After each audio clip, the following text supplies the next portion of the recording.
एक राजा के पास सुंदर घोड़ी थी। कई बार युद्ध में इस घोड़ी ने राजा के प्राण बचाए और घोड़ी राजा के लिए पूरी वफादार थी।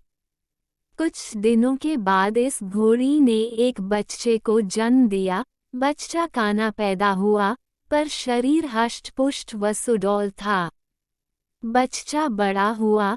बच्चे ने माँ से पूछा, माँ मैं बहुत बलवान हूँ, पर काना हूँ, ये कैसे हो गया?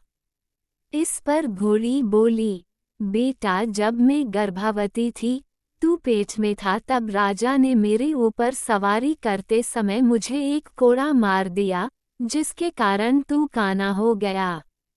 ये बात सुनकर बच्चे को राजा पर गुस्सा आया और माँ से बोला, माँ मैं इसका बदला लूँगा।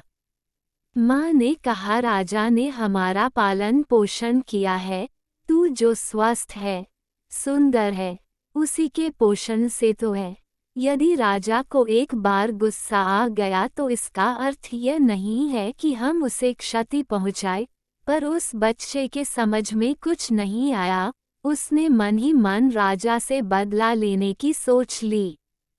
एक दिन यह मौका घोड़े को मिल गया। राजा उसे युद्ध पर ले गया। युद्ध लड़ते लड़ते राजा एक जगह घायल हो गया। घोड़ा उसे तुरंत उठाकर वापस महल ले आया।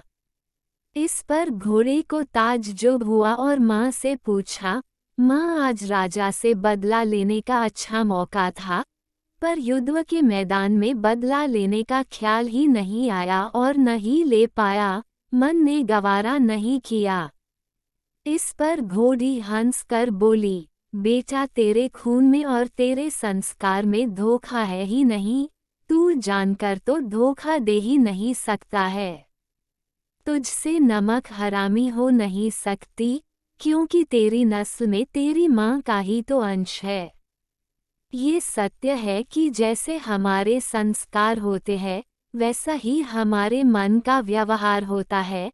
हमारे पारिवारिक संस्कार अवचेतन मस्तिष्क में गहरे बैठ जाते हैं। माता पिता जिस संस्कार के होते हैं, उनके बच्चे भी उसी संस्कारों को लेकर पैदा होते हैं। हमारे कर्म ही संस्कार बनते हैं और संस्कार ही प्रारब्धों का लेते हैं।